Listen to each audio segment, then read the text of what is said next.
If you have ever felt that sudden, sharp, and almost suffocating tightness in your chest, the moment someone sends a harmless text saying they're in the neighborhood, you aren't being a jerk.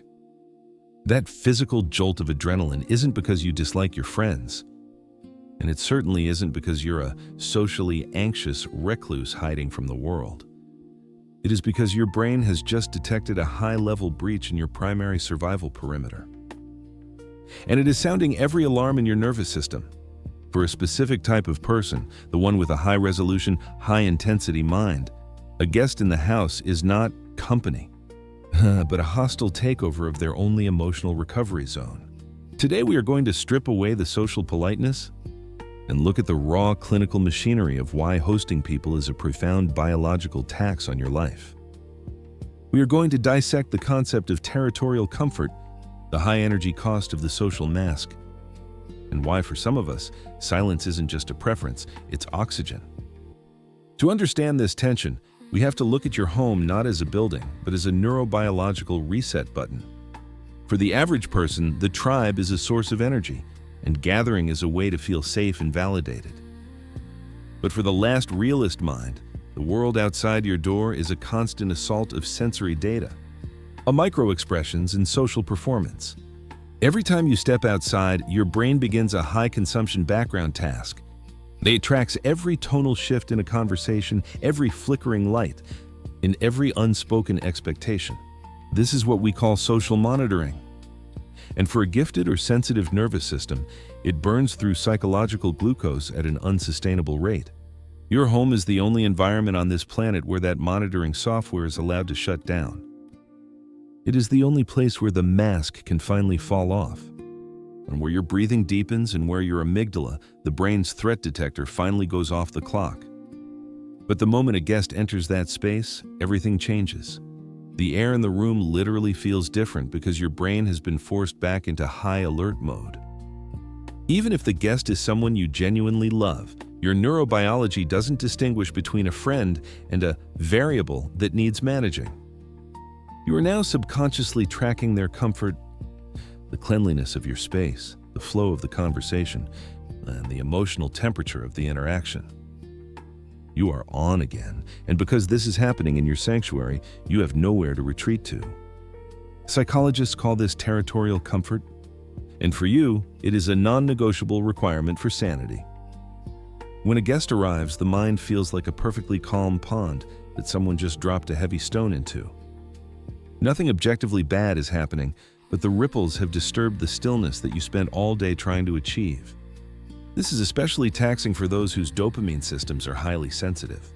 As we've discussed before, if you have a low tolerance for stimulation, you reach your social saturation point very quickly.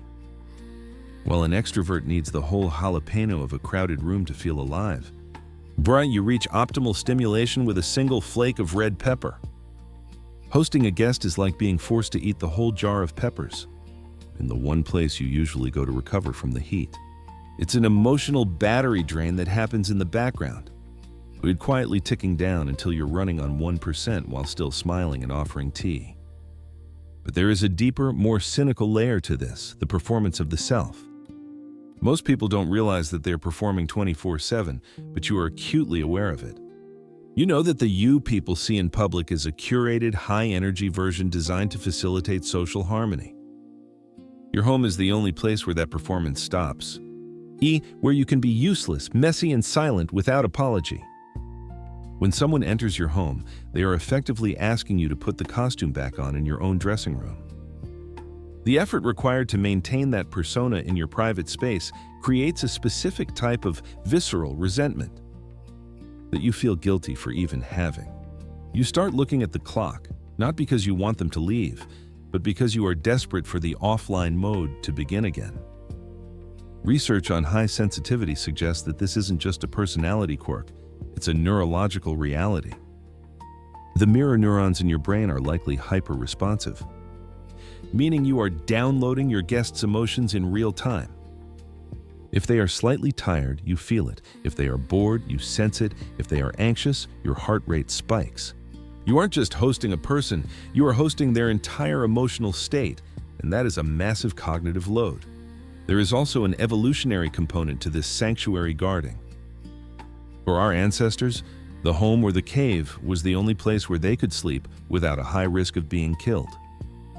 If you grew up in a household where guests meant stress, where your parents were on edge, or where your privacy was constantly violated, your brain has categorized visitors as a threat to your autonomy. Now, as an adult, that old security protocol is still running in the background, even when the guest is someone you trust implicitly. The realist truth here is that the most caring, empathetic, and warm people are often the ones who feel the most profound relief.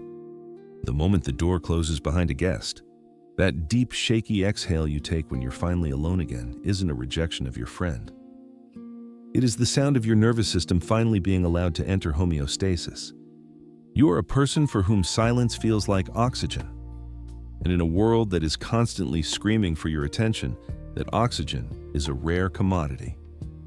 Society tries to shame you for this, labeling you antisocial or inhospitable, because the masses are terrified of their own company. They need the noise to drown out their own lack of internal depth, but you are built differently. You prefer meeting friends in cafes or parks, because in those neutral spaces, you can control the exit strategy. You can leave when your battery hits zero, and more importantly, yet your sanctuary remains clean of other people's emotional residue. When you socialize in the world and return home, you are crossing a threshold into a space that's entirely yours. There is a profound psychological integrity in guarding that peace.